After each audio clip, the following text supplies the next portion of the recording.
Кыргыз Республикасынын президенти Садыр Жапаровдун Жашыл Мурас улуттук өнөктүгү долбоорунун алкагында Төп Токой чарбасынын Аксай аймагында 300 гектар жер аянтына республикадагы 14 токой чарбасы 300 миңден ашуун көчөт олтургузууга даярдыктарды көрүп жаткан чактары. Ар бир токой чарбасына 19 гектар жер аянты бөлүнүп берилген. Анын ичинде Каракол токой чарбасы дагы өзүнө бөлүнгөн участкасында 60га жакын кызматкер өз иштерин алып барууда. Бияка жаңышан карагайын себебибиз бул подготовка кылып атабыз. Бул жерде даярдап көчөттүн ордун. Бул жерге эми 15-20 сантиметр дик көчөттөрдү отургузабыз. 40га 40 бар ал. Чоңураак да, крупныйлар, түз жерлерге алар. Бул беттерге ушундай 50-га 60 кылып отургузуп казып атабыз. Биз бул жерде көчө баштаганбыз. Бала көп. Бекте 60 бала иштеп атабыз. 300 миңден ашуун көчөттөрдү Жумгал, Жетигүз, Нарын жана Каракол токой чарбалары камсыздайт. Алсак Каракол токой чарбачылыгы учурда олтургузууга 97 миң кайың, кадимки кызыл карагай, чаншайн карагайын даярдап жатат.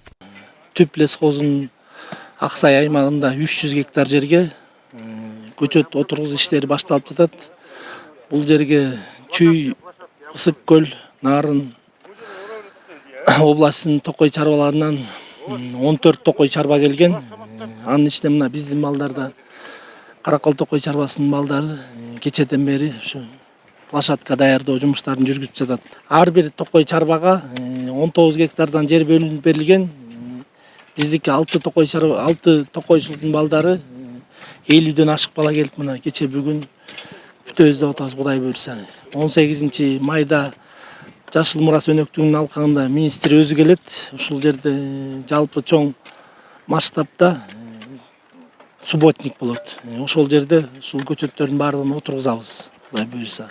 Өзгөчө кырдаалдар министрлигинин Ысык көл облусундагы өкүлчүлүгү республикадан келген токойчуларга атайы чатырчаларды жабдыктар менен камсыздап берсе, ал эми токой чарба башкармалыгы алардын 3 мал тамагын уюштурган. Учурда жалпы 14 токой чарбасынан 300гө жакын кызматкер эмгектенүүдө. Чүй токой чарбасынан жалпысынан 16-17 киши келип, ушу кызматкерлерди алып келип, Төп лесхозунда 300 гектар Жашыл Мурас алкагында бак отургузуу, ине жалбарыкты отургузуу боюнча келгенбиз. Биз 11-inde келип, мына орношуп, ушу палаткаларга, ушу 11-ден бери ушу жерде жашап, отургузуп, подготовка почва деп коет, ошолорду даярдап атабыз. Даярдоо иштери жүрүп атат. Буюрса алдыңкылары бүтүп калды. Эми эртеңден баштап буюрса отургузууга өтүп баштайбыз. Көчөттөрдү олтургузууга даярдык аяктаган соң 18 май Кыргыз Республикасынын өзгөчө кырдаалдар министри Бообек Ажибековдун катышуусу менен облустагы мекеме ишканалардын кызматкерлери көчөт олтургузушат. Бул Жашыл Мурас долбоорунун алкагындагы эң масштабтуу иш-чара болоору күтүлүп жатат. Алтынай Рыспай кызы, Нурдин Урманбетов, Мадина Бакирова, Тайныс Көл маалымат жаңылыктары үчүн.